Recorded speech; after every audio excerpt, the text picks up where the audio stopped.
नमस्कार दोस्तों, स्वागत है आपका हमारे प्लेटफॉर्म भावना एजुकेशन हब पे। फ्रेंड्स, हमारी एक सीरीज चल रही थी how to score 110 plus in GS prelims. हमने उसमें 2 साल के पेपर सॉल्व किए थे, 2023 और 2022। आई होप आप लोगों को कुछ तो कॉन्फिडेंस आया होगा ना कि जो जीएस का जो पेपर फर्स्ट है उसमें 100 नंबर लाना बहुत ज़्यादा मुश्किल बात नहीं है, बशर्ते आप जो है राइट ट्रैक पे अपनी एफर्ट लगाओ। ठीक है, यूपीएससी के बच्चे जो पढ़ते तो हैं, बहुत ज्यादा पढ़ते हैं, इवन बैल जैसे पढ़ते हैं, लेकिन आप इसमें बैल जैसे नहीं पढ़ना है, थोड़ा स्मार्ट पढ़ना है। ठीक है, आपके जो एफर्ट्स हैं ना उनको चैनलाइज करना है सब। उससे क्या होगा, फिर आपका जो इनपुट होगा ना उससे मैक्सिमम आउटपुट निकलेगा। और उसका सबसे बेस्ट तरीका क्या होता है, प्रीवियस ईयर के क्वेश्चंस देखना। ठीक है, तो हम लोग वही काम करवा रहे हैं प्रीवियस ईयर क्वेश्चन से। मैं बता रहा हूं कि कौन से यूपीएससी के एरियाज होते हैं ना जहां से क्वेश्चन बहुत ज्यादा उठ के आते हैं। आप वहां एफर्ट अपना लगाओगे तो उसका जो आउटपुट होगा वो मैक्सिमम आएगा। ठीक है, साथ ही मैं अपना जो पर्सनल एक्सपीरियंस है कि 100 क्वेश्चन वहां जो आते हैं उनको आप कैसे आप उसको डील करते हो, वहां पे कैसे आप उसको टैकल करते हो। ठीक है, तो मैं अपना पर्सनल एक्सपीरियंस बता रहा हूं, उसमें आपको आई होप हेल्प कर रहा होगा। ठीक है, शुरू करते हैं। ये हमारा 2021 का पेपर था, उसमें हम लोगों ने 1 से लेके 25 तक तो कर रखा था। ठीक है, आज उससे आगे शुरू करते हैं। ये मेरे 2021 मार्क्स हैं, 104 आया था। Cut off I think 85 89 something ऐसी ही रही होगी। अब देख के लग रहा है ना कि ये कम था, थोड़ा ज्यादा होना चाहिए था, क्योंकि पेपर अब जब मैं सॉल्व कर रहा हूं ना तो मुझे लग रहा है कि हाँ इजी था। अगर थोड़ा सा मैं भी शांत रह के करता ना तो मेरे भी मार्क्स इसमें 115 20 तक तो पहुंच ही गए होते हैं। बट ठीक है, इतना आया था वो भी ठीक ठाक था। जो 1 से 25 तक क्वेश्चन था ना, आपने देखा होगा कि मेनली वो किसमें था, इकोनॉमी से क्वेश्चन था। इकोनॉमी से क्वेश्चन था, और इकोनॉमी जो होती है ना काफी इजी आती है, बिल्कुल स्टैटिक आती है। अगर ठीक ठाक से आपने किया होता तो बहुत चांस था कि उसमें आपका 30-40 नंबर तो वहीं से आ गया होता। ठीक है, 26 से शुरू करते हैं। अब शायद इन्वायरमेंट शुरू हो रहा है, पीछे भी हो गया था, अभी वही रनिंग में है।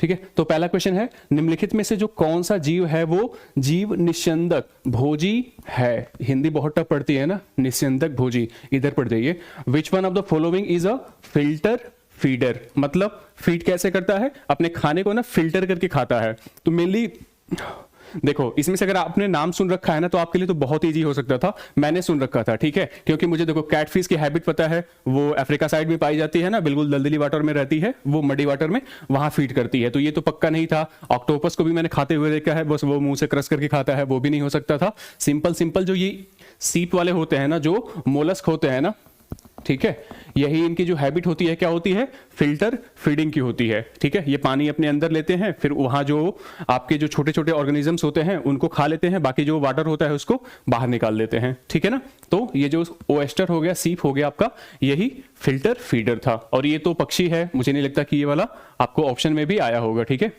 दिमाग में भी आया होगा। तो इसका सीधा सा आंसर क्या था, जो ओएस्टर होते हैं या फिर सीप होते हैं ना, वो होते हैं। और जो मैंने आपको बात बताई थी ना कि जो कुछ फाइलम्स होते हैं, ठीक है, उनके कुछ विशेषताएं होती हैं, तो उनको आप लोग पढ़ लीजिएगा। तो जब अब ये वाला मोलस्क वाला जब पढ़ते हैं ना, तो मोलस्क में एक में आता है कि इसके जो जीव होते हैं ना सामान्यतः क्या होते हैं, समुद्री जीव होते हैं। उनके ऊपर क्या होता है, कैल्शियम कार्बोनेट की खोल होती है, और उनके खाने का तरीका जो होता है ना ऐसे ही होता है, वो फिल्टर फीडिंग करते हैं।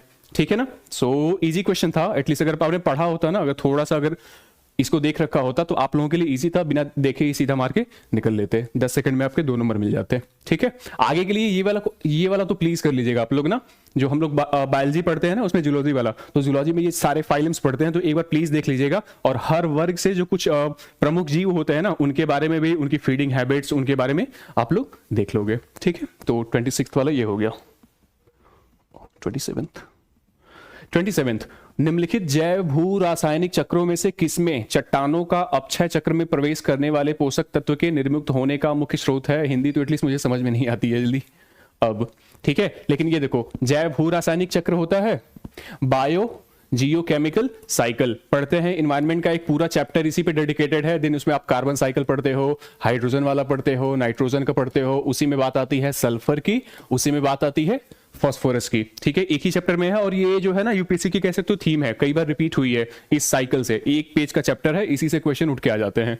सिंपल से पूछ रहा है कि कौन सा जो होता है ना निम्न में से जो कौन सा मेन सोर्स होता है साइकिल में प्रवेश करने का, जो रॉक से निकल के आता है, चट्टानों से। ठीक है, बहुत सोचना भी नहीं था, सिंपल सा जो फॉस्फोरस साइकिल है ना, देखो 2 तो काट ही सकते थे आप। आपको डाउट होता है ना कि ये फास्फोरस वाला और सल्फर वाला। ठीक है, देखो इसमें सा जो होता है ना दोनों होता है, एयर से भी आता है और रॉक से भी आता है, लेकिन जो फास्फोरस है ना उसका जो वहां से जो रिलीज होता है वो सबसे पहले कहा चट्टानों से ही रिलीज होता है, ठीक है, क्योंकि ये फ्रीली नहीं पाया जाता है। चट्टानों में क्या होता है, कंपाउंड के रूप में फास्फोरस होता है, ठीक है, फिर वहां से वो रिलीज होता है और फिर वो साइकिल में आता है, ठीक है।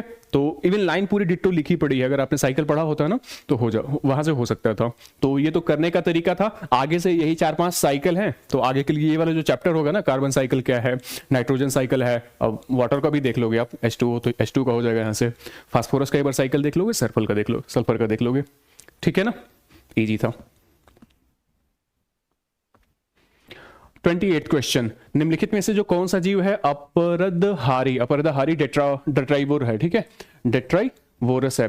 पढ़े हो आप लोग, अपरद जीव क्या होते हैं? अच्छा, दो टाइप के जीव होते हैं, एक अपरद होते हैं, दूसरा अपमार्जक होते हैं, ठीक है। दोनों का काम वही होता है, मेनली सफाई कर्मी होते हैं पर्यावरण के, और वो जो प्रोड्यूसर वाला जो चैप्टर पढ़ते हैं ना, इकोलॉजी का चैप्टर हम लोग पढ़ते हैं, प्रोड्यूसर पढ़ते हैं, देन आपका उपभोक्ता पढ़ते हैं, कंज्यूमर पढ़ते हैं, उसी में अगली वाली सीरीज में हम लोग इन दोनों को भी पढ़ते हैं, ठीक है, अपरद और अपमार्जक को भी पढ़ते हैं। तो सिंपल वहीं से क्वेश्चन को उठ के आया है कि जो निम्न में जो ये ऑप्शन है इसमें से जो कौन सा जीव है वो अपरदहारी है। मतलब अपरदहारी का मतलब क्या होता है, अपना जो खाना होता है ना वो सड़े गले पदार्थों से लेता है। किससे लेता है?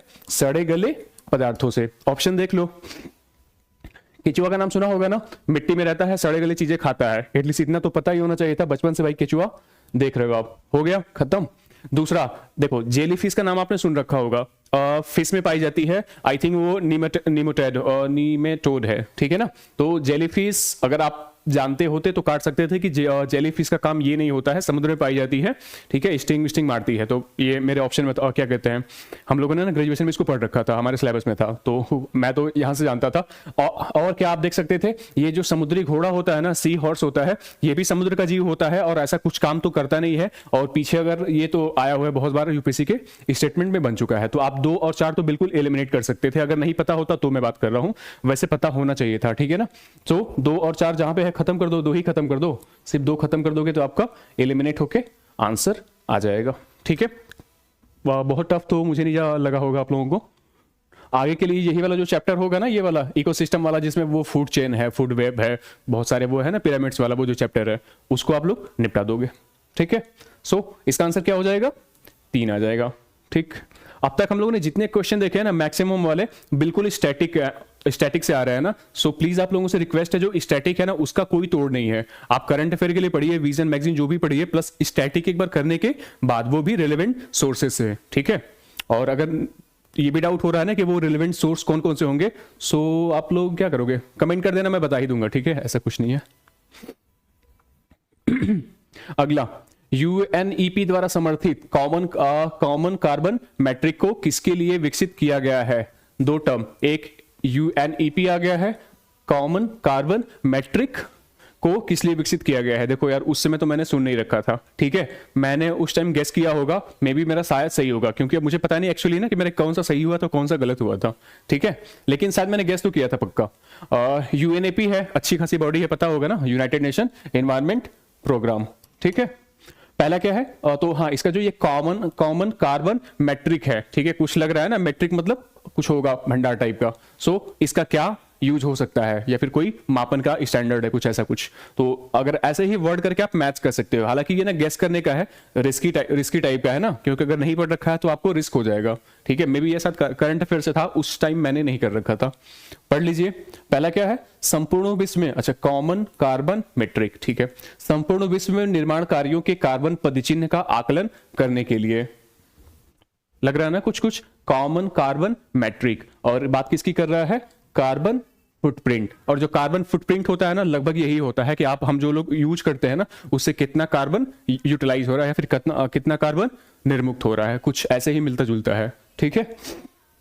स्टैंड बाय पे रख सकते थे, अब बता रहा हूं, अगर आप कर दे तो ध्यान से। इधर देखो दूसरा वाला, हाँ, ऐसे क्वेश्चन में क्या होता है ना, जब अगर गेस करने के लिए आए ना, तो आप लोग पकड़ा करो ना कि कौन सबसे ब्रॉड बात कर रहा है, किसी स्टेट में ना थोड़ी सी काफी ब्रॉड बात की गई है, ठीक है, तो उसके सही होने के चांसेस ना बहुत अधिक होते हैं। और जहां देखो ना कि बहुत किसी एक क्षेत्र विशेष में लिमिटेड कर रहा है, काफी नैरो सी बात कर रहा है, तो वहां आप एलिमिनेट कर सकते हो। तो गेस करने के लिए ना एक ये रूल पकड़िए, ये भी आप लोग पकड़ लो कि अगर बहुत बड़ी ब्रॉड बात कर रहा है ना तो उसके सही होने के चांसेस सही होते हैं। सो क्या हो जाएगा, कार्बन उत्सर्जन बाजार में विश्व भर की वाणिज्यिक कृषि संस्थाओं के प्रवेश हेतु अधिकार देने हेतु। ये कार्बन उत्सर्जन बाजार से तो एक क्षेत्र विशेष में लिमिटेड कर दिया ना, काट सकते थे आप, ठीक है।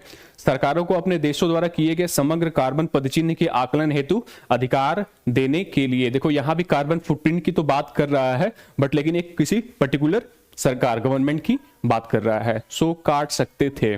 किसी इकाई समय यूनिट टाइम में विश्व में जीवाश्मी ईंधनों के उपभोग से उत्पन्न होने वाले समग्र कार्बन पदचिह्न के आकलन के लिए। ए और डी में ना आप हो सकता है कॉन्ट्रडिक्ट कर सकते थे, बशर्ते इसका आंसर क्या था, इसका आंसर था ये, ठीक है। देखो तो मैं तो रिकमेंड करूंगा ना भाई ऐसे क्वेश्चन को छोड़ देना। आप देखो पीछे 28 क्वेश्चन हम लोगों ने किया और 28 क्वेश्चन में लगभग आपको जो इसका कॉन्सेप्ट था उसमें भी आपको याद आ रहा था, ठीक है, और जो नीचे था ना वहां भी हेल्प मिल रही थी। तो अगर 28 आपने ठीक ठाक कर रखे हैं ना, तो मैं तो रिकमेंड करूंगा कि आप ये वाला जो है ना इसको जरा सा छोड़ दोगे, ठीक है। सो ये हो जाएगा, ठीक है। उसका आंसर ए था। वैसे मैं बोलूंगा ना अगर आप वहां करते ना तो छोड़ सकते थे, ठीक है। शायद मैंने छोड़ भी दिया हुआ क्या, क्योंकि अब तो देख के लग रहा है कि टफ था, सब में वही आ रहा था कार्बन फुटप्रिंट का।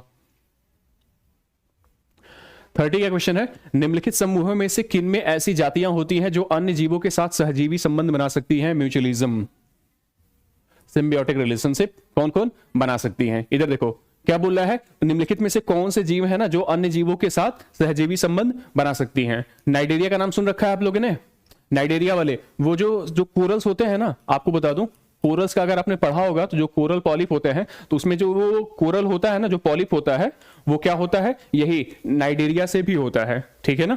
सो इतना तो कर सकते थे। फंगाई को आपने नाम सुना ही रखा होगा कि फंजाई जो होता है वो सहजीवी संबंध में रहता है। लाइकेन जो होता है, लाइकेन क्या होता है, लाइकेन जो होता है आपका फंजाई होता है प्लस एल्गी होता है, दोनों के म्यूचुअल रिलेशन से ही तो वो लाइकेन बनता है ना। तो दो में तो बिल्कुल सोच सकते थे।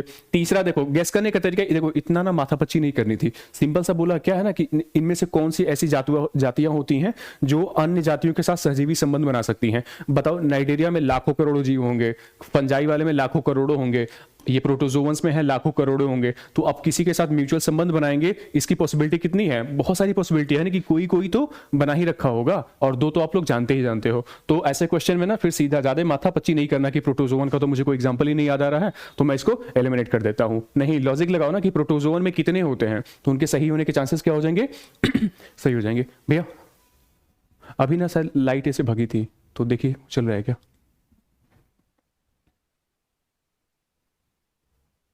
ठीक है। 31 का क्वेश्चन था, ये देखो उस टाइम का ना, ये थोड़ा सा उस टाइम टफ क्वेश्चन बना था, बस एलिमिनेट लेकिन करने का वो तरीका पता हो ना तो बहुत हलवा सा क्वेश्चन था। आपको अगर ये भी नहीं पता होता ना कि ये 64 योगिनी मंदिर के बारे में बहुत ज्यादा नहीं पता होता, बट थोड़ी जनरल सी बात पता होती है ना, तो आप ये क्वेश्चन इजीली डील कर सकते थे। लेकिन बहुत उस टाइम ना बहुत हाय तबाह मचा था कि अब ये देखो यार 64 योगिनी मंदिर से भी पूछ सकता है, हम लोग तो ये सिर्फ अपना पढ़ते हैं द्रविड़ का उधर नागर वाला, ठीक है। सो पहला क्वेश्चन देखो स्टेटमेंट, इसमें यह जो है कच्छप घात राजवंश के शासनकाल में निर्मित एक वृत्ताकार मंदिर है।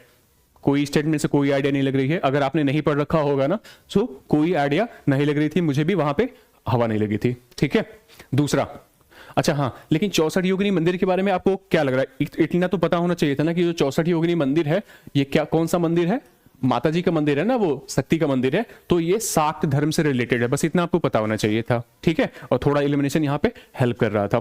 तो मान लो पहला तो आपको कुछ हवा नहीं लग रही थी कि ये इस राजवंश से बनवाया गया था कि नहीं बनवाया गया था। दूसरा क्या है, यह भारत में निर्मित एकमात्र वृत्ताकार मंदिर है। जो हम लोगों ने एलिमिनेशन की बात की है ना कि जहां एक्सट्रीम बोले वहां पे अपने कान खड़े कर लीजिएगा आप लोग। क्या बोल रहा है कि it is the only circular temple built in India. Bharat तो भाई मंदिरों का देश है ना, तो आप बताओ पूरा ऑल ओवर इंडिया क्या सिर्फ और सिर्फ यही एकमात्र मंदिर है जो सिर्फ सर्कुलर है, और कोई मंदिर हो ही नहीं सकता है क्या कि जो सर्कुलर हो। बहुत ही एक्सट्रीम बात कर रहे हैं ना, लॉजिक लगाओगे आप कि सिर्फ एकमात्र बोल रहा है ना, तो यहां से आप पकड़ के एलिमिनेट कर सकते थे। दूसरा, ओ वाह, सीधा आंसर ही आ गया आपका, तो ठीक है, कितना इजी था ना। तो ये वाला देखो, यही वाला होता है एक्सट्रीम। तो अपनी जो डायरी है ना जो बना रहे हो आपकी, कहाँ एलिमिनेट करोगे, कहाँ गेस करोगे। सो एकमात्र जो होता है ना वो एक्सट्रीम है, ठीक है। दूसरा खत्म हो गया। तीसरा देख सकते हो, वैसे आंसर तो आ गया है ना तीसरा, लेकिन देखो कैसे एलिमिनेट हो रहा है। इसका उद्देश्य जो है इस क्षेत्र में वैष्णव पूजा पद्धति को प्रोत्साहन देखना। ये देखो वो माता जी का मंदिर है ना, शक्ति का मंदिर है, और ये वैष्णव धर्म से कैसे रिलेटेड होगा। तो इतना तो पता होता है आपको कि जो ये 64 योगिनी मंदिर है ये सात का, ठीक है, मंदिर है, तो गलत हो जाएगा। चौथा, आपको एक नया फैक्ट पता चल गया कि जो हमारा जो पहला वाला वो था ना संसद भवन, उसकी डिजाइन किससे थी, उसकी जो डिजाइन थी इस मंदिर से प्रेरित थी, ठीक है। इजी क्वेश्चन है, आर्ट एंड कल्चर से कह सकते हो, थोड़ा हिस्ट्री से है, ठीक है। 32 क्वेश्चन, निम्नलिखित में जो कौन सा एक प्राचीन नगर अपने उन्नत जल संचयन और प्रबंधन प्रणाली के लिए सुप्रसिद्ध है, जहां बांधों की श्रृंखला का निर्माण किया गया था और संबद्ध जलाशयों में नहर के माध्यम से जल को प्रवाहित किया गया था। छोड़िए इसको, ठीक है।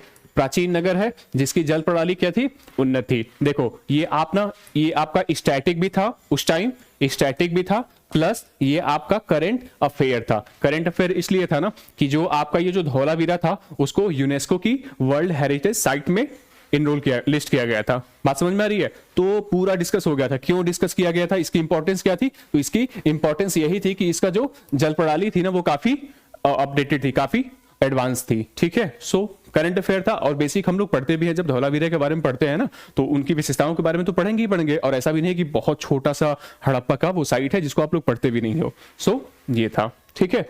बाकी आपके 4 हैं, चारों से छोड़ो, सिर्फ 4 नहीं करोगे, हड़प्पा की जितनी साइट्स है ना वो ऐसे ही क्वेश्चन उठ के आ रहा है कि एक तो पूछ लेगा कि साइट्स कौन सी है, कहाँ पे है, प्लस किस लिए फेमस है। तो ये जो पहला वाला चैप्टर आप लोग पढ़ते हो ना हड़प्पन साइट, प्लीज आप लोग अच्छे से कर लोगे।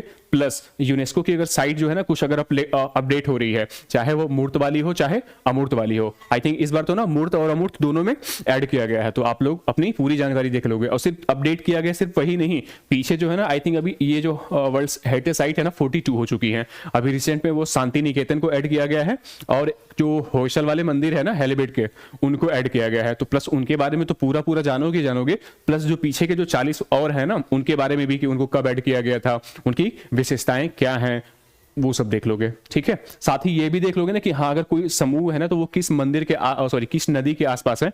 इस थीम पे एक क्वेश्चन आया था, और मैंने सच में ईमानदारी से बता रहा हूँ ना, मैंने किया था वो अजंता वाला जो क्वेश्चन आया था, और वो बाघोरा नदी के किनारे है ना, तो मैंने इसे पूरा गूगल किया था। सोचो मेरा नसीब, सोचो मैंने गूगल करके गया था और उसी टाइम एग्जाम में आ गया था। तो R&D करने का इतना फायदा होता है, ठीक है ना।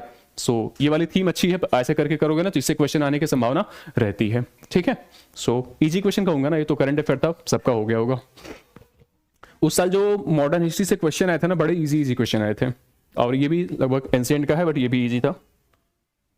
हाँ, नाम लिया इजी था, एंशिएंट का टफ वाला आ गया। ये टफ क्वेश्चन था, मैंने दूर से प्रणाम किया था इनको। 33 वाला क्वेश्चन क्या बोल रहा है कि 17वीं शताब्दी के पहले चतुर्थांश में, मतलब 1600 से लेके 1625 तक, निम्नलिखित में से कहां इंग्लिश ईस्ट इंडिया कंपनी का कारखाना स्थित हुआ था, ठीक है। तो इन पूछ रहे ना कि इस टाइम पीरियड में इंग्लिश ईस्ट इंडिया कंपनी ने कहां कहां अपनी कंपनी स्थापित कर दी थी। बहुत मुझे आइडिया नहीं था।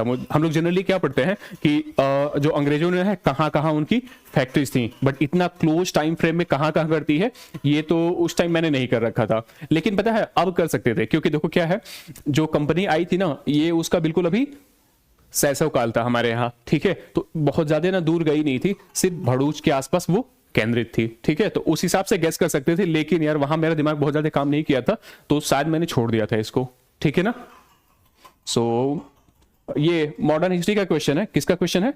मॉडर्न हिस्ट्री का। और जो मैं बोल रहा था ना आपका कि जो अंग्रेजों की विजय वाला जो पहला चैप्टर होता है, और अंग्रेजों का आगमन और अंग्रेजों की भारत विजय, इस 2 चैप्टर से ना, इसी 2 ही चैप्टर से इतने ज्यादा क्वेश्चन आ रहा है। मतलब मैं 3-4 साल से देख रहा हूं ना, 1-2 क्वेश्चन तो पक्का मिल रहा है। तो आप लोग क्या करोगे ना, इसकी लाइन बाई लाइन, इसकी लाइन बाई पूरी लाइन पढ़ते जाओगे ना, सो क्वेश्चन आने के चांसेस यहां से हो जाएंगे। R&D करने का मतलब यही होता है, ठीक है। तो अगर किया होता ना तो मेरा सही होता, बट इस बार मैं कर लूंगा।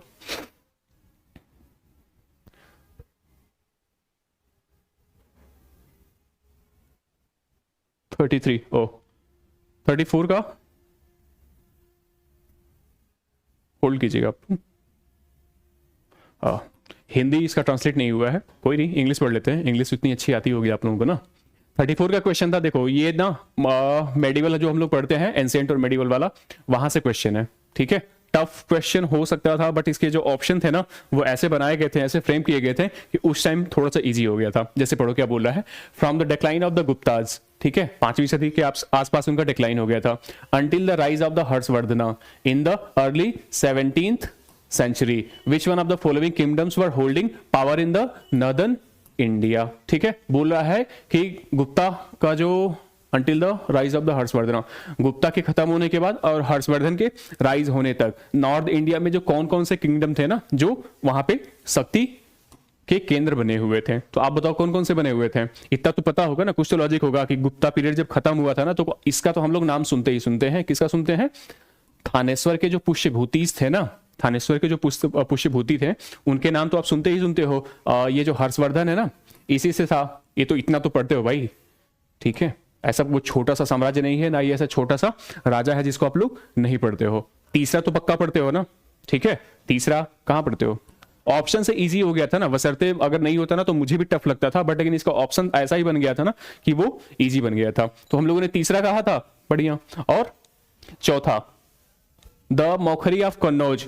देखो अब जब ये आपको ये पता होगा ना तो इसके बारे में भी पता होगा, क्योंकि ये जो कन्नौज का जो मौखरी राजवंश था ना उसका एक जो राजा था ये हर्षवर्धन का वो था, जीजा था, क्योंकि इसकी जो बहन थी ना राजेश्री उसके साथ ब्याही थी। तो यानी कि तीसरा और चौथा तो पक्का ही पक्का होगा, ठीक है। तीसरा चौथा अभी भी लेकिन वही हो रहा है यार, ठीक है। और अगला कौन सा हो जाएगा फिर?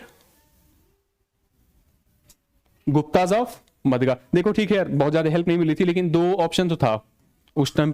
कैसे किया था मुझे अभी नहीं समझ में आ रहा है, लेकिन देखो 50% तो आप लोगों का हो गया है ना, दो ऑप्शन एलिमिनेट हो गया, दो ऑप्शन आपका हो गया है, ठीक है। सो आपकी श्रद्धा है, फिर क्या करोगे कुछ देख लो। और हिंट मिल रही है क्या? द गुप्ताज ऑफ मगधा, मगध के Gupta, the Yadavas of Devagiri and the Maitrakas of Vallabhi. इसका क्या आंसर होगा देख लेना आप लोग ना, ठीक है। मुझे लग रहा है 1 3 4 6 होगा क्या? इसका आंसर शायद ना ये वाला होगा 1 3 4 एंड 6, ठीक है। ये देखो ये करने का वहां तरीका हो गया, कर सकते थे आप। अब 50-50 था, गेस कर सकते थे, बहुत वो नहीं था। लेकिन अब ये ना इस थीम पे भी क्वेश्चन आप लोगों ने देखा होगा ना कि ऐसे राजवंशों से क्वेश्चन आ रहा है और राजाओं से क्वेश्चन आ रहा है कि इस टाइम फ्रेम में उनका शासनकाल क्या था। तो एटलीस्ट इतना इतना तो आप लोग देख लोगे। मेडिवल का ये वाला जो पोर्शन है ना प्लीज आप लोग अच्छे से कर लोगे, ठीक है। थोड़ा टफ था 35 क्वेश्चन, ये वाला तो इजी था, बिल्कुल इजी था।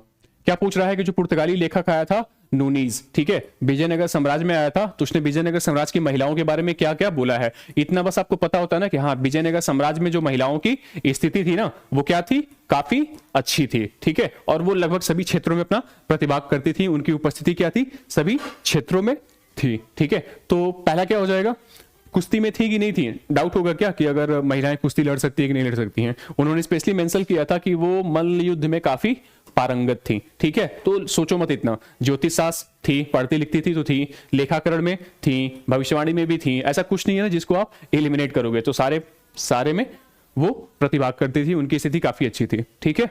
इजी क्वेश्चन, ऐसे वाले क्वेश्चन जो होते हैं ना लगभग निपटा दिया करो सारे कि हाँ सारा ही सही होगा। ये भी टफ क्वेश्चन था, ये छोड़ने वाला क्वेश्चन था, बहुत हम लोग पढ़ते भी नहीं है ना कि आंध्र प्रदेश के मदनपल्ली के संदर्भ में निम्नलिखित में से कौन सा कथन सही है, ठीक है। ये बहुत अजीब सा क्वेश्चन आया था, बाउंसर टाइप का था।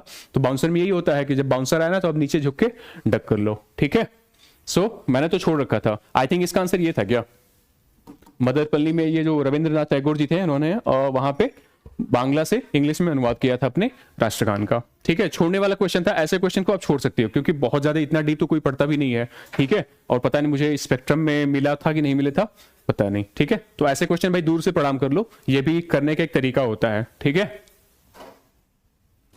हाँ ये वाला इजी क्वेश्चन था, इजी थोड़ा सा टफ पड़ गया था। 50-50 पे छूटोगे, अगर 50-50 तक पहुंच रहे हो ना मतलब बहुत बड़ी बात है, क्योंकि देखो आपको सिर्फ 30 या 35 क्वेश्चन सीधे सीधे आएंगे, उसके बाद तो लगभग क्वेश्चन में यही होता है कि 50-50 गेस करो, फिर मैथ की प्रोबेबिलिटी से जाओगे तो भी आप ठीक ठाक प्लस में ही रहते हो, ठीक है। तो उपर्युक्त युग में से कौन सा जो एक है सही सुमेलित है, इसमें से आप लोग किसका नाम सुनते हो? मैं तो इसका नाम सुनता हूं, ठीक है। बुरझोम का नाम सुनते हैं ना, वो उसमें गर्तावास पाए जाते हैं, ठीक है। तो वो सैलकृत देव मंदिर के लिए तो नहीं प्रसिद्ध था, ठीक है। तो पहला खत्म कर दो, पहला खत्म कर दोगे तो आंसर क्या आ जाएगा, या तो केवल सी आएगा या तो 2 and 3 आएगा, ठीक है। तो अब बस वही आपका गेस करने का तरीका क्या उसमें से सही होगा आप लोग जानते रहिएगा। 50-50 पे था, लेना था या तो सी मारते या तो डी मारते, ठीक है। आई थिंक इसका आंसर क्या था, इसका आंसर था सी था, केवल 3 था, ठीक है। आगे के लिए आप लोग क्या करोगे, ऐसे क्वेश्चन आते हैं कि ये कुछ स्थल होते हैं और किससे रिलेटेड है पूछता है, तो आप लोग क्या करोगे ना, जो बच्चे हिस्ट्री ऑप्शन लेते हैं, ठीक है, उनका एक मैपिंग की बुक आती है, मैपिंग के उनके क्वेश्चन आते हैं ना, तो एक मैपिंग की मैंने एक बुक देखी थी, ठीक है। सो वहां से क्वेश्चन आते हैं, जैसे वो ऐसे पूरा बटा हुआ है कि हड़प्पा, सॉरी, जो उसके पहले जो आता है ना पाषाण काल, तो पाषाण काल से रिलेटेड कौन कौन से स्थल हैं, फिर उनकी विशेषताएं क्या थी, हड़प्पा की क्या कौन से स्थल हैं, उनकी विशेषताएं क्या थी। तो आप किसी फ्रेंड जिसका हिस्ट्री ऑप्शन होगा ना, उससे उधार मांग के, एक दिन का काम है, एक दिन में पूरा निपटा दोगे अच्छे से, ठीक है। जो मेजर प्लेस है जिसके बारे में आप लोग सुनते हो, जैसे आप बुरझोम के बारे में तो सुनते ही सुनते होगे ना, ये आपके सामने आएगा तो इसको छोड़ेगा थोड़ी ना, फिर आदमगढ़ वगैरह, हड़प्पा की जितनी साइट्स हैं, मौर्यन की जितनी साइट्स हैं, वो सारा देख लोगे आप, ठीक है। सो इजी क्वेश्चन था, ठीक है ना। 50-50 भी था इसलिए मैं इजी कह रहा हूं, अदरवाइज कुछ क्वेश्चन ऐसे होते हैं जिसमें बिल्कुल हवा ही नहीं लगती है, तो ठीक है ना। हाँ 38 जो हम लोगों ने बात की थी ना कि सोचो R&D का कितना वो इंपॉर्टेंस होता है। इधर देखो, ये वाला क्वेश्चन अगर 2023 का किसी ने पेपर दिया हुआ ना, 2023 का आपने अगर पेपर दिया होगा, तो ये 2 लाइन जो था ना, ये 2 स्टेटमेंट तो बिल्कुल सीधा सीधा उठ के समझ लो आ गया था, ठीक है। अगर थोड़ा सा भी आपने R&D किया होता ना, तो वहां जो उस टाइम का टफ क्वेश्चन बन रहा था हिस्ट्री का, इजी क्वेश्चन हो गया था। जैसे देखो क्या लिखा था, पहला बोल रहा है ना कि इल्तुतमिश के शासनकाल में जो चंगेज खान था, भगोड़े ख्वारिज्म युवराज की खोज में सिंधु नदी तक पहुंचा था। और 2023 की लाइन क्या थी कि जो पहला मंगोल आक्रमण हुआ था वो जलालुद्दीन खिलजी के शासनकाल में हुआ था। अगर आपने इसको R&D किया होता, ठीक है, तो R&D किया होता तो आपको पता चलता ना कि हाँ ये पहली बार था जब कोई मंगोल जो था हमारे इतने करीब आ गया था। और ये किसके शासनकाल में हुआ था, इल्तुतमिश के शासनकाल में हुआ था। 2023 का जब मैंने शायद बताया था ना, तो आपको बताया भी होगा कि हाँ इल्तुतमिश ने बहुत समझदारी दिखाई, इसको बोला कि मैं तुम्हें शरण नहीं दूंगा, तो जब शरण नहीं दिया तो फिर जो चंगेज खान था उसने भारत पे आक्रमण नहीं किया था, लेकिन भारत की सीमा पे तो आ चुका था ना। सो ये क्वेश्चन था, पहला स्टेटमेंट बिल्कुल सही था, जब पहला सही था तो ये वाला कर दोगे, ठीक है, हो गया आपका 50 पे आ गया ना। दूसरा वाला, जो मोहम्मद बिन तुगलक के शासनकाल में तैमूर ने मुल्तान पर अधिकार किया था और सिंधु नदी पार की थी, ये फैक्ट थोड़ा गलत था, ठीक है, ये फैक्ट गलत था, ठीक। तो खेल खत्म, आपका आंसर आपका ए आ जाएगा। और देखो यही दोनों स्टेटमेंट ना 2023 में सीधा डिट्टो, आई थिंक ये पहला स्टेटमेंट यही था और दूसरा भी यही था। सोचो तो R&D का कितना मतलब होता है। यूपीएससी ना बहुत हट के नहीं पूछती है, उसी से थोड़ा सा आगे कूद के बढ़ लेगी, ठीक है। तो थीम वही रहती है, तो ये थीम रिपीट करने के जो हम लोग बात कर रहे थे ना, बिल्कुल क्वेश्चन आया था, ठीक है। सो अगर नहीं पढ़ा होगा ना तो टफ क्वेश्चन था। अब आप आगे से क्या करोगे, आप प्लीज एंशिएंट और जो मेडिवल है ना उसको दरकिनार नहीं करोगे, उसको आप करीब 10 दिन टाइम दो। आप लोग सोचो एंशिएंट और मेडिवल करने का बता रहा हूं मैं इंपॉर्टेंस क्या होता है। एक तो अब वेटेज बढ़ रहा है, इसका हो जाएगा आपको ना मेंस में बहुत ज्यादा लोग जो होते हैं ना एंशिएंट मेडिवल पे समय नहीं दे पाते हैं, तो आपको मेंस के लिए तैयार हो जाएगा। पीटी दे रहे हो तो इतना उम्मीद करोगे ना कि आपका मेंस लिखोगे। अगला, अगर आप अच्छे से एंशिएंट और मेडिवल करते हो ना तो आपको ये जो आर्ट एंड कल्चर है जो अक्सर नेग्लेक्टेड रहता है और आप लोगों की चिंता भी रहती है ना कि कहां से पढ़ोगे, तो आर्ट एंड कल्चर जो होता है वो यहां से प्रिपेयर हो जाएगा। क्यों? क्योंकि आर्ट एंड कल्चर का मतलब क्या होता है, कोई भी शासनकाल है, कोई भी राजवंश है ना, तो उसमें कला का विकास कैसे हुआ है। जैसे मान लो आप हड़प्पा पढ़ते हो, तो अगर आप एंशिएंट में हड़प्पा अच्छे से पढ़ते हो तो उसका जब हड़प्पा वाला जब पढ़ोगे ना तो उसमें फिर उसमें कला संस्कृति का विकास हम लोग देखते हैं ना कि मूर्तियों में क्या हुआ था, चित्रकारी में क्या हुआ था, मनकों में क्या हुआ था, ठीक है, ये सब तो पढ़ते ही पढ़ते हैं। खिलौने के लिए क्या प्रगति हुई थी। तो सोचो अगर आप एंशिएंट और मेडिवल करते हो ना तो लगे हाथ आपका क्या हो रहा है, आर्ट एंड कल्चर भी अच्छे से तैयार हो रहा है। तो आपको बहुत परेशान होने की जरूरत नहीं पड़ेगी फिर, ना कि अलग से आप पढ़ोगे, सिंपल करंट अफेयर से अपडेट कर दोगे ना तो वहीं से आपका आर्ट एंड कल्चर तैयार हो जाता है, ठीक है ना। सो एंशिएंट और मेडिवल मेरे कहने पे 10 दिन आप लोग लगा लोगे टाइम, ठीक है। अगला 39 का है सन, ये उस टाइम का टफ क्वेश्चन था, शायद पता नहीं ना, मुझे उस टाइम टफ लगा था, बट अभी मैं आप लोगों को यहां शेयर करने से पहले एक बार देख लेता हूं क्वेश्चन ना। सो मुझे अब लग रहा था ना कि अगर अब मैं बैठता, ठीक है, इस माइंडसेट के साथ अगर बैठता ना तो मेरे कम से कम इसमें 120-30 नंबर तो आते पक्का, जिस हिसाब से अभी मैं क्वेश्चन देख रहा हूं, ठीक है। जैसे अभी देखो हेल्प मिल जाएगी आप लोगों को।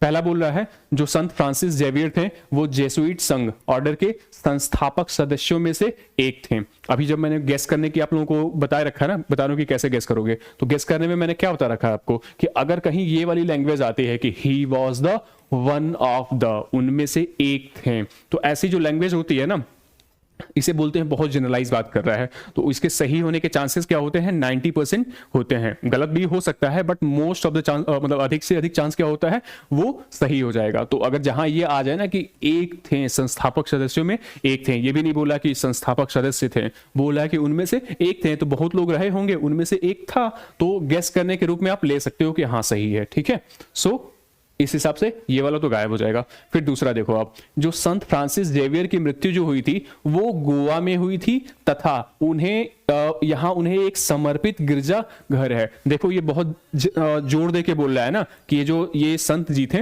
वो गोवा में मरे थे और उनकी वहीं पे एक समाधि है। तो जितना कोई ऐसे स्टेटमेंट बात करे ना, बिल्कुल फैक्ट आपको दे के बताए, तो बहुत हद तक चांसेस क्या होता है, वो गलत होता है। ठीक है, तो इस बेस पे क्या कर सकते थे, अगर देखो पता तो है नहीं तो ऐसे ही तो गेस करना है ना। पर्टिकुलरली बोल क्या रहा है कि इनकी जो समाधि है, सॉरी वो गोवा में है, और इनकी जो गिरजाघर है, इनकी समाधि वहीं बनी है। पहले क्या होता था ना, कोई मरता कहीं था, फिर जाके समाधि कहीं और बनती थी, तो बहुत तक चांसेस हो गए कि क्या पता कहीं और मर गए होंगे, फिर यहां डाल दिया गया, उनकी समाधि बन गई होगी, या फिर मरे गोवा में होगी, उनकी समाधि कहीं और बनी होगी। चांसेस बन रहा है ना, तो गेस करने के रूप में आप कर सकते थे कि 2 एलिमिनेट करते हैं ना, तो आपका आंसर 1 एंड 3 आ जाता। और तीसरी बारी की लैंग्वेज देख लो कि गोवा में जो होता है ना, वो प्रतिवर्ष क्या होता है, इन फ्रांसिस जेवियर के भोज का अनुष्ठान किया जाता है। तो ठीक है यार, गोवा है, वहीं पे क्रिश्चियन से समर्पित कुछ ना कुछ तो होता रहता है, तो क्या पता होता ही होगा। लेकिन ना पहले और दूसरे जो है ना, वो कुछ हेल्प दे रहे थे आपको।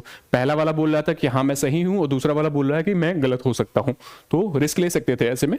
तो इसका आंसर क्या आ जाएगा, 1 एंड 3। तो ये तो प्योर गेस एंड एलिमिनेशन पे था, करना चाहिए था आप लोगों को, अगर करते तो फिर हो जाता। ठीक है, जब नहीं आएगा तो ऐसे ही करोगे ना, वर्ड पकड़ के करते हैं भाई। आपको टोटल नहीं आएगा, पहले मैं बोल दे रहा हूं, ये मत बोलना कि आप तो वर्ड पकड़ के ऐसे ही तुक्का मार रहे हो। ये तुक्का नहीं है भाई, पीछे 30-35 मैंने क्वेश्चन कर रखे हैं ना, तो ये मुझे अथॉरिटी दे रहे हैं कि मैं थोड़ा सा गेस करूं, क्योंकि मुझे लाने हैं 100+ मार्क्स। ठीक, अगला, प्राचीन भारत के संदर्भ में, अब देखो ना ये भी 50-50 पे छोड़ा गया, फिर सीधा आंसर आ जाएगा इसका। देखो उस टाइम ना ये वाला टफ क्वेश्चन मुझे लगा था उस टाइम करते वक्त, बट अब मुझे ना कुछ कुछ मेरी आंख खुल रही है कि हाँ अब इस माइंडसेट के साथ जाता ना तो मेरा हो जाता। जैसे बोल रहा है कि प्राचीन भारत के इतिहास के संदर्भ में बात कीजिए। पहला, जो मिताक्षरा था वो ऊंची जाति की सिविल विधि थी, और जो दाय भाग था वो निम्न जाति की सिविल विधि थी। ऐसा कुछ पढ़ते हो क्या कि मिताक्षरा दाय भाग ऊंची जाति के लिए था, नीची जाति के लिए था? ठीक है, तो जहां ये स्पेसिफिक होकर बात करें ना, आप वहां गलत कर सकते हो। और मैंने बताया भी था कि अगर सेम थीम पे बात करें ना, तो बहुत तक चांसेस होता है कि क्या पता बदल दिया गया हो। और हम लोग इतना हिस्ट्री पढ़ते हैं, ऐसा तो कुछ नहीं पढ़ा था कि ये जो है ऊंची जाति के लिए है, ये नीची जाति के लिए है, ऐसा कुछ नहीं था ना। सिंपल सा आप इसको खत्म कर सकते थे। ठीक है, एलिमिनेशन का तरीका था। अब या तो दूसरा सही होगा या फिर तीसरा सही होगा, तो देख लो दोनों, दूसरा और तीसरा में किसके सही होने के चांसेस ज्यादा हैं। पहला, जो मिताक्षरा व्यवस्था में पुत्र अपने पिता के जीवन काल में ही संपत्ति पर अधिकार का दावा कर सकते थे, जबकि दाय भाग व्यवस्था में पिता की मृत्यु को उपरांत ही पुत्र संपत्ति पर अधिकार का दावा कर सकते थे। बहुत कुछ आइडिया नहीं मिल रहा है ना, फिर भी देख सकते हैं। अगला, मिताक्षरा व्यवस्था किसी परिवार के केवल पुरुष सदस्यों के संपत्ति संबंधी मामलों पर विचार कर सकती थी। ओनली इधर देखो, the Mitakshara system deals with the matters related to the property held by male members only. तो पढ़ा ना कि अगर जहां बहुत अगर लिमिटेड होके बात करे, थोड़ा सा नैरो होके बात करे, और ये जो ओनली जो है ना बहुत एक्सट्रीम बात कर रहा है कि सिर्फ और सिर्फ मेल मेंबर्स के लिए। तो आप बताओ 2 और 3 में से अगर आपको कुछ गलत करने के लिए कहा जाए तो कौन सा गलत करोगे? इस वाले को गलत करोगे ना, अब तक तो इतना समझ रखा होगा जितना मैं बता दिया हूं, तो तीसरा गलत कर सकते थे, इस हिसाब से आपका दूसरा आंसर आ जाता। ठीक है ना, सो थोड़ा ट्रिकी था, अगर इतना समझ थी तो कर सकते थे, या तो आपको सीधा सीधा पता होता कि मिताक्षरा और दाय भाग क्या होता है। अब लेकिन पढ़ लोगे मिताक्षरा और दाय भाग के बारे में ना, पूरा पढ़ लोगे, किसने लिखी थी, इसके क्या क्या कुछ प्रावधान थे, वो सब। ठीक, यप। प्राचीन भारत के संदर्भ में कुछ क्वेश्चन जो यूपीएससी में होते हैं बड़े इजी आ जाते हैं भाई आपको हेल्प करने के लिए। जैसे प्राचीन भारत के इतिहास के संदर्भ में जो भवभूति थे, हस्तिमल्ल थे और क्षेमेश्वर थे, ये क्यों प्रसिद्ध हैं? देखो हिस्ट्री अगर ठीक ठाक से पढ़ोगे ना, तो किसी न किसी राजवंश के शासन काल में हम लोग पढ़ते हैं कि जो भवभूति थे, क्षेमेश्वर थे, उनके राज कवि थे। ठीक है, राज कवि थे, और कवि थे तो उनका मेन काम क्या था? कुछ लिखेंगे ना, कविता लिखेंगे, नाटक लिखेंगे, यही सब करेंगे। तो बिना सोचे समझे बी निपटा देना था। ठीक है, ये तो इजी क्वेश्चन था ना।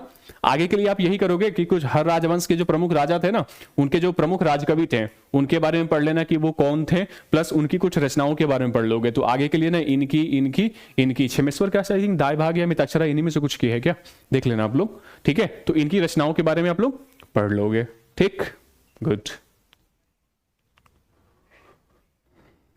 ये यूपीएससी की पक्की पकाई थीम जो मैं बोल रहा हूं ना, संवैधानिक विकास, ऐसा कोई साल होता ही नहीं है ना जहां इससे क्वेश्चन आ ना जाए। ठीक है, और बिल्कुल फ्री के नंबर होते हैं, आना चाहिए था आप लोगों का। दो के बारे में पूछ रहे, 1934 के बारे में भी है।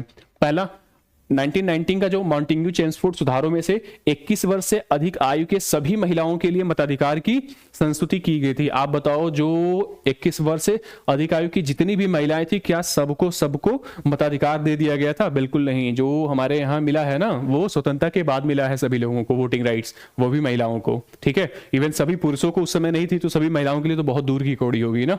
तो जो ये ऑल द वुमन हो गया ना, या तो आप यहां से पकड़ सकते थे, या तो आपको इतना लॉजिक पता होता ना कि अंग्रेजों के समय सारी महिलाओं को वोटिंग राइट देना तो बहुत दूर की कौड़ी हो गई है ना। सो उस टाइम बिल्कुल नहीं था, इसमें कोई प्रावधान नहीं किया गया था, सीमित प्रावधान था महिलाओं के लिए। ठीक है, सो दूसरा खत्म हो जाएगा। तीसरा वाला सॉरी पहला खत्म हो जाएगा ना, दूसरा देख लो कि 1935 के गवर्नमेंट ऑफ इंडिया एक्ट में विधानमंडल में महिलाओं के लिए आरक्षित स्थानों का प्रावधान किया। आप बताओ सही है? यस। आपको पता होगा ना कि जो हम लोग पढ़ते हैं वो कौन सा था, सांप्रदायिक निर्वाचन व्यवस्था जो थी ना, उसको बढ़ाया गया था और उसके बहुत सारे समूहों तक विस्तारित किया गया था। एंग्लो इंडियन के लिए विस्तारित किया गया था, सिखों के लिए किया गया था, जो हमारे शेड्यूल्ड कास्ट है उनके लिए किया गया था, ऐसे ही विमेन्स के लिए भी था। ठीक है, तो यस, तो विमेन के लिए भी स्पेशल प्रावधान यही किया गया था कि 1935 के गवर्नमेंट ऑफ इंडिया एक्ट में विधानमंडल में महिलाओं के लिए आरक्षित स्थानों का प्रावधान किया गया था। Very true statement. ठीक है, इजी क्वेश्चन है। आगे के लिए क्या करोगे, संवैधानिक विकास वाला चैप्टर प्लीज नहीं छोड़ोगे, एक एक लाइन उसको मगअप करके जाओगे, क्वेश्चन बिल्कुल आएगा डिट्टो डिट्टो। ठीक है, और मैं इस पे क्लास लेने वाला हूं शायद ना, अगली वाली जो क्लास बनाऊंगा ना, तो ये जो भारत का संवैधानिक विकास है पूरा का पूरा 73 से जो प्रमुख प्रावधान होंगे उनको लिख देंगे हम लोग। ठीक, अगला भारतीय इतिहास के संदर्भ में 8 अगस्त 1942 किस लिए प्रसिद्ध है भैया? अगर आप लोग मॉडर्न हिस्ट्री ईमानदारी से पढ़ते हो ना, भारत छोड़ो आंदोलन, सो आप लोगों को बिल्कुल पता होगा इस समय क्या हुआ था। जो आपकी ये थी आपकी ऑल इंडिया कांग्रेस कमेटी थी ना, उसने भारत छोड़ो प्रस्ताव को स्वीकार किया गया था। बिल्कुल किया था। वो हम लोग पढ़ते हैं ना कि ग्वालियर टैंक मैदान बंबई वाला जो था, उसमें बैठक हुई थी और बैठक में यही प्रस्ताव लिया गया था। ये 8 अगस्त बिल्कुल स्पेशली मेंशन है, ऐसी कोई छोटी डेट नहीं है ना जो आपको नहीं पता होती। ठीक है, सो ये तो बिल्कुल हलवा सा क्वेश्चन था, होना चाहिए था। लेकिन अब मे भी मैंने पढ़ रखा था ना, तो मुझे टफ लगा था। आप सोचो, मेरी एक फ्रेंड थी, उसका ऑप्शनल क्या था, हिस्ट्री था, और उसने ये वाला क्वेश्चन गलत किया था, मतलब उसको तो पाप लगेगा। ठीक है, सो हिस्ट्री ऑप्शनल, उसके बाद भी इसने गलत कर लिया था, पता नहीं कहां से, स्पेक्ट्रम नहीं पढ़ा होगा या फिर कोई भी हिस्ट्री के जो टेक्स्ट पढ़ते हैं वो नहीं पढ़ा होगा। सो बिल्कुल इजी क्वेश्चन था, ये वाला होना चाहिए था। ठीक है, आगे के लिए आप क्या करोगे ना, जो प्रमुख हमारे आंदोलन हुए हैं तो उनसे रिलेटेड जो डेट्स है ना, एक बार आप लोग देख लेना कि भारत छोड़ो आंदोलन जो है कब वो मतलब हुआ था, उससे रिलेटेड जो भी है सविनय अवज्ञा आंदोलन देख लोगे, फिर आपका असहयोग वाला देख लोगे, फिर आपका उधर स्वदेशी वाला देख लोगे, सब कुछ आप लोग देख लोगे एक बार। ठीक है, मतलब मॉडर्न इंडिया अच्छे से पढ़ लोगे आज। हाँ, 44 क्या है, इनमें से जो कौन है अंग्रेजी में अनुदित प्राचीन भारतीय धार्मिक गीतिका सॉन्ग्स फ्रॉम प्रिजन से संबंध है? सॉन्ग्स फ्रॉम प्रिजन किसको पढ़ रखा है आप लोगों ने? देखो ये क्वेश्चन ना मेरा गलत हो गया था, मैंने देखो गेस कैसे किया था। सॉन्ग्स फ्रॉम प्रिजन, हम लोग ना बुक्स जिसकी पढ़ते हैं ना, बुक जब हम लोग तैयार करते हैं, ये थीम है कि प्रमुख हमारे जो नेता है ना, उन्होंने कौन कौन सी बुक लिख रखी है। तो देखो जवाहरलाल नेहरू के बारे में आपको पता होगा कि वो काफी लिखते पढ़ते थे, तो उनकी जितनी बुक होती है ना हम लोग देख लेते हैं एक बार की। तो मुझे तो इनका याद नहीं आया था। सरोजनी नायडू जी का जो था, इसका भी मैंने देख रखा था। ठीक है, इन्होंने भी नहीं लिखा था। बचा क्या था, एक बाल गंगा तिलक जी का था और ये मोहनदास करमचंद गांधी जी का था। इसमें मैंने गेस किया था ना, और मैंने गेस लिया था ए वाला आंसर, क्योंकि देखो वो उनको जेल बोल हुई थी ना, मांडले जेल में रह के वो पत्र लिखते थे और मैंने बहुत सारा लिखा था, वो गीता रहस्य और एक कुछ और बुक लिखी थी, इंग्लिश में करके थी। तो मुझे लगा क्या कि हाँ ये हो सकता है ना कि ये इन्हीं की बुक है, और उन्हें सीधा हेल्प कर दिया था कहाँ पे, प्रिजन। तो मुझे लगा था ना इन्होंने ही लिखा है, लेकिन गलत था, इसको लिखा है अपने बाबा जी ने। ठीक है, मोहनदास करमचंद गांधी जी ने। ठीक है, फैक्ट है। आगे के लिए आप लोग यही करोगे कि जो प्रमुख प्रमुख हमारे राजनेता हुए हैं ना, जो स्वतंत्रता सेनानी हुए हैं, तो उन्होंने जो उनका जो ये वाला वर्क है ना, जो लिखने पढ़ने का काम है, वो एक बार गूगल करोगे, सारा लिस्ट खुल के आएगा, एक बार उनको रट लोगे। ठीक है, ऐसे ही थीम प्रिपेयर करोगे, क्वेश्चन आएंगे, पक्का आएंगे। ठीक है, तो टफ था, 50-50 था। मैंने ये गेस किया था, मेरा गलत था। राइट आंसर इसका सी है। 45th, मध्यकालीन भारत के संदर्भ में निम्नलिखित में से कौन सा जो आकार की दृष्टि से आरोही क्रम में, ये वाला क्वेश्चन मेरा, ये वाला सोचो, दो क्वेश्चन मेरा लगातार गलत हुआ था। देखो पता तो था, बिल्कुल गलत था, लेकिन ना मैंने यहां गलत कर दिया था। ये जो आरोही क्रम में सजाने के लिए बोला था और मैंने अवरोही क्रम में कर लिया था। ठीक है, तो मध्यकाल में क्या था भाई, वही जो था शेरशाह सूरी वाला था, उसको बाद में अकबर ने, मतलब मुगलों ने भी इसको किया था। ये आप लोग कर लोगे ना, स्टार्ट से ही देखोगे कि हमारे यहाँ जो है ना, वो जैसे साउथ में हम लोग पढ़ते हैं, तो पढ़ते हैं ना नाडु, वलनाडु, उर, ये सब वाला पढ़ते हैं कि नहीं पढ़ते हैं, मेलाग्राम, तो उनका पूरा सीरीज देख लोगे ना कि कौन सा बढ़ते क्रम में था, कौन घटते क्रम में था। ऐसे ही आपका मध्यकाल में क्या था, तो मध्यकाल में ना आरोही क्रम में पूछ रहा है ना, तो देखो जो परगना होता था सबसे छोटा होता था, गांवों को मिला के परगना बनता था, उससे बड़ा सरकार, सरकार जो होता है ना वो जिला वाला टाइप का होता था, जिला वाली जो व्यवस्था भी चलती है ना, तो उस समय सरकार होता था, और सरकार को मिला के पूरा का पूरा प्रांत बनता था, और प्रांत के बाद उनका पूरा साम्राज्य आ जाता था। ठीक है, तो दो ऑप्शन था, या तो ए हो सकता था या तो सी, मतलब हो नहीं सकता था, होता तो ए ही होता, बट ना मैं वहां ये देखा ही नहीं कि कौन सा क्रम है, मैं बस देखा कौन सा लॉजिक सही बैठ रहा है, ये मार के चलाया, 2 नंबर मेरा निपट गया था। ठीक है, सो इसका आंसर क्या था, ए, क्योंकि आरोही क्रम में पूछा था ना, तो सबसे पहले ये, उसके बाद ये प्लस ये। आगे के लिए आप लोग क्या करोगे कि जो हमारे प्रमुख प्रमुख राजवंश हुए हैं, जैसे मान लो आपका सल्तनत पीरियड है, फिर आपका मुगल वाला पीरियड है, ठीक है, फिर आपका ये शेरशाह सूरी वाला पीरियड है, साउथ में चले जाओगे तो चोलों का जो राजवंश है, तो उसमें इनकी जो शासन व्यवस्था थी ना, प्रशासन वाला, वो चैप्टर प्लीज देख लोगे। और लगभग सारे राजवंश है ना, उनमें जो प्रशासन वाला है ना, वो प्रशासन का चैप्टर बहुत इंपॉर्टेंट होता है, तो प्रशासन वाला आप लोग देख लोगे अच्छे से। ठीक है, इजी क्वेश्चन था, अगर इस पर ध्यान दिया होता तो आराम से हो जाता था। ठीक, हम लोग पढ़ते भी हैं इसको। 46, इनमें से जो कौन थे सेक्रेटरी के रूप में हिंदू फीमेल स्कूल से संबद्ध थे, जो बाद में बैथ्यून फीमेल स्कूल के नाम से जाने जाने लगा। देखो स्त्री शिक्षा के काम में ना, ये ईश्वरचंद विद्यासागर जी थे, उनका बहुत बड़ा रोल था, आपने आप भी पढ़ते भी हो। ठीक है, तो मैंने बहुत सोचा नहीं था, सीधा मार दिया था, मेरा आंसर 2 नंबर फ्री का मिल गया था। ठीक है, आगे के लिए आप लोग क्या करोगे, जो हमारा जो सोशल रिफॉर्म वाला चैप्टर है ना, जो सोशल रिफॉर्म वाला चैप्टर है, इससे क्वेश्चन आता है, या तो सिंपल पूछ लेगा ना कि ये पर्टिकुलर संस्थान जो था, इसकी वो कौन किया था, स्थापना किसने की थी, उसके कामों के संदर्भ में, तो 4 पेज का तो चैप्टर है, तो पूरा निपटा दोगे, सबके बारे में हो जाएगा। अब देखो 4 नाम आ गया है, तो एनी बेसेंट जी के बारे में पूरा पढ़ लोगे, देवेंद्र टैगोर जी के बारे में पढ़ लोगे, इनके बारे में एक बार फिर से पढ़ लोगे, सरोजनी नायडू के बारे में पढ़ लोगे, इनके बारे में अच्छा से पढ़ोगे, प्लस ये पूरा चैप्टर ही पढ़ लोगे आप लोग। ठीक है, इजी क्वेश्चन। हाँ, ये भी हलवा सा क्वेश्चन है, बिल्कुल, ये तो सब लोग पढ़ते ही है ना, कि औपनिवेशिक भारत के संदर्भ में क्या हुआ था। ये जो शाहनवाज खान जी थे, प्रेम कुमार सहगल जी थे, और गुरबख्श सिंह थे, वो लाल किले पे जो आईएनसी वाला केस चला था ना, ओ सॉरी कौन सा था, नेवल वाला जो केस चला था, उसी से रिलेटेड था। तो यहाँ ये लोग यही थे, आजाद हिंद फौज के अधिकारी थे ये लोग, इनके मुकदमा चला था, वही इन्होंने विद्रोह कर दिया था ना, तो उसी के उपलक्ष्य में मुकदमा चला था। ठीक है, ये हिस्ट्री की बहुत बड़ी थीम है। ठीक है, सो लास्ट में आया था, तो इसका आंसर क्या हो जाएगा, सीधा सीधा डी वाला। ठीक है, मॉडर्न हिस्ट्री से क्वेश्चन था, बिल्कुल आ जाएगा इजी। ठीक है, और अब 2 वर्ड पूछ दिया है ना कि स्वदेशी आंदोलन के नेता कौन थे, बहिष्कार आंदोलन के जो भी नेता कौन थे, तो एक बार देख लोगे भैया कि स्वदेशी आंदोलन में कौन कौन सक्रिय थे। ठीक है, ऐसे ही पढ़ते हैं, ऐसे ही करोगे आप लोग। 1946 की जो अंतरिम सरकार थी, उसके सदस्यों के बारे में बोल रहा है ना, तो आगे के लिए आप लोग यही करोगे कि जो इंटरिम गवर्नमेंट बनी थी ना, उसमें कौन कौन किसको किसको कौन विभाग दिया गया था, आगे के लिए कर लोगे। बहुत चांसेस है, अगर देखो दिमाग चला गया ऑप्शन बनाने में ना, तो मे भी आगे भी फ्रेम करेगा। अगला पूछ रहा है कि संविधान सभा की जो प्रारूप समिति की सदस्यों के रूप में, तो संविधान सभा के प्रारूप समिति के सदस्य कितने कितने थे ना, उन सब के बारे में देख लोगे। ठीक है, क्वेश्चन इजी था, आगे के लिए हिंट दे रहा है कि तैयार कर लेना, मैं पूछ लूंगा। ठीक, 48 क्वेश्चन, भारतीय इतिहास के संदर्भ में निम्नलिखित कथनों में से कौन सा एक सही है। आरकोट की निजामत हैदराबाद से निकली थी। यार देखो ये टफ क्वेश्चन था, शायद मैंने छोड़ दिया था उस टाइम, तो छोड़ दिया था पक्का। ठीक है, बहुत ज्यादा टफ क्वेश्चन बन गया था ना, और इतना हम लोग पढ़ते भी नहीं है। इसमें से देखो आप, मुझे एक सीधा सीधा बस ये पता था कि जो मैसूर साम्राज्य था, उसका जो उदय हुआ था वो विजयनगर साम्राज्य के विघटन से हुआ था। वो पता नहीं कौन एक मंत्री था ना, लास्ट में हम लोग पढ़ते हैं, उससे उन्होंने मैसूर साम्राज्य का उदय हुआ था। ये बस मैंने पढ़ रखा था, कोई हिंदू राजवंश था वहां से। ठीक है, सो एक ही एलिमिनेट हो रहा था, तो शायद मैंने छोड़ दिया होगा, क्योंकि ना देखो बाकी दो में तो मुझे हेल्प मिल नहीं रही थी और 3 क्वेश्चन बचा हुआ था, पीछे मेरे क्वेश्चन अच्छे खासे सही हो गए थे, मैंने छोड़ दिया था। ठीक है, तो आप लोग भी यही करोगे, अच्छे खासे क्वेश्चन अगर पीछे हो जाएंगे ना तो बहुत ज्यादा रिस्क नहीं करोगे, क्योंकि फिर लेने के देने पड़ जाएंगे ना तो फिर दिक्कत हो जाएगी।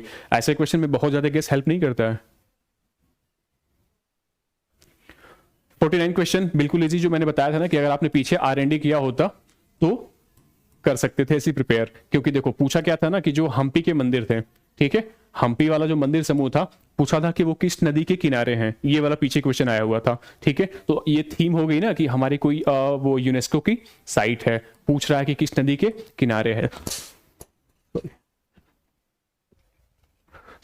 मैंने क्या प्रिपेयर किया था, मैंने यही प्रिपेयर किया था कि कुछ जो प्रमुख साइट्स है ना वो किस नदी के किनारे हैं। तो मेरा नसीब देखो, मैंने स्टार्ट से ही शुरू किया था, और अजंता का नाम तो पढ़ते हो ना, अजंता एलोरा, मैंने अजंता पढ़ लिया था, सांची का देख लिया था, ऐसे कुछ करके।